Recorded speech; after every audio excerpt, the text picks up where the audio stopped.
yesterday at the conclusion of the hearing, we've heard a manifestation from the good lady, Attorney Kapunan, with some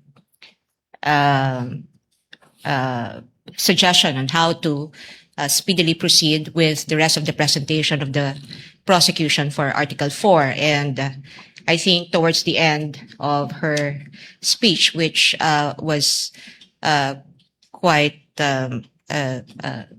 lengthy, was really just essentially informing this court about the fact that they will no longer present Attorney Lopez, whom they had requested subpoena for, as well as Ms. Belinda Bello.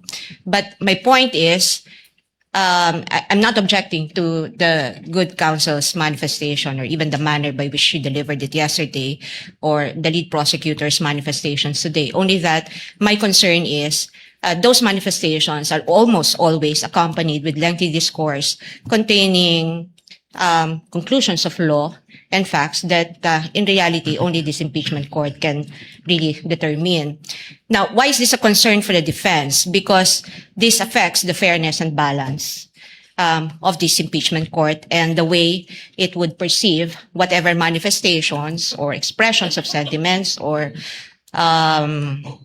discourses that counsel for both parties will deliver before this court and before the public. Naririnig po tayo ng taong bayan at anuman ang sabihin ng ating mga kagalang-galang na mga miyembro, no, officers of or members of the bar who also are officers of the court, and we all know that we are before the impeachment court, and therefore we should try evidence and not advocate for the conclusions or the positions that we may have already made even before we went to this trial. And so I'm just expressing a concern on behalf of the defense and just for the guidance of both parties. If the only message that and this goes for both parties, if the only intent really is just to withdraw witnesses, then perhaps it would better serve the purpose of aiding the speedy disposition of this case if that fact alone will, be the only thing that will be mentioned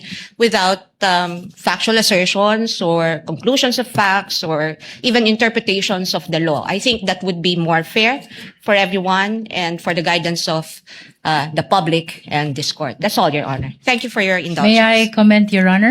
No need, counsel. What is your pleasure? Let me just clarify, Your Honor. With respect to the presiding officer's statement on it, the chair taking the prosecution's manifestations a tender of excluded evidence, we respectfully disagree, because if this is a tender of excluded evidence, as the presiding officer had said, there was, number one, there's no excluded evidence because, number two, they never offered it in the first place, and number three, they didn't, in fact, withdrew the presentation of these 5, 6, or 7 remaining witnesses that they listed in their pre-trial brief. Number two, Your Honor, I'm not actually asking for any special treatment or privilege or even the same amount of time that were given to the lengthy manifestations and discourses by members of the prosecution. All I'm asking is if the parties may be guided and from making conclusions of law that in fact really just advocate the position, because I think we all agree that at no point during this trial that the prosecution and defense will probably say, I agree with you on this point of evidence or on this point of law. I think mahalaga nating maintindihan yun, because the prosecution clearly has taken side, defense taken side, and we are advocating for totally divergent views and opinions. All I'm asking, Your Honor, is that if the intent truly is to aid this court in speedy disposition of this case in a fair and balanced manner, just so also with the considering that we are being watched by by the people, no? Yung ating mga mamamayan na sa tingin ko gusto rin nilang matuto mula dito sa paglilitis na ito sapagkat sila interesado rin sa kung paano ba pinapagana ang batas sa bayang ito at kung paano pinatutupad yung mga karapatan, no, ng mga tao at kung paano binibigyan ng pantay na halaga yung prosekusyon at depensa. All I'm asking is, if the intent is just to say, we're withdrawing, then that's it. Just state the intent and then without any conclusions, Your Honor, because conclusions really are just for the courts to make and not for either of the parties. Thank you, Your Honor.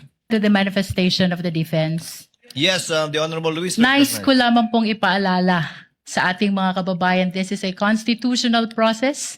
This is of paramount of importance. And therefore, providing the reasons for the withdrawal of these witnesses need to be communicated as well to the viewing public, Your Honor. Kailangan pong maintindihan ng ating mga kababayan ang naging hakbang ng prosekusyon kung bakit wini-withdraw ang mga pangalan ng ibang testigo para sa Artikulo 4, and that is threat. That is for the record only, Your Honor. I will yield to the ruling of the chair, but just a reminder to everyone that technical rules of evidence does not apply strictly in impeachment court proceedings. Precisely because nakikinig ang taong bayan, pagka technical masyado, na sa halip na lumalabas ang bawat punto. With just a brief response to the lead prosecutor's counter manifestation that this is because this is a constitutional procedure. We understand that. When we came here, mulat ang aming mga mata na pumunta rito at alam namin na ito ay isang constitutional mekanismo. Kaya nga, yung sinasabi ko kanina at ang aking kahilingan lamang ay nakasandig doon sa prinsipyo na yun na dahil ito ay isang constitutional mechanism, kailangan siguraduhin natin na balanse at patas yung lahat ng magaganap. At hindi ko, I find it difficult to understand how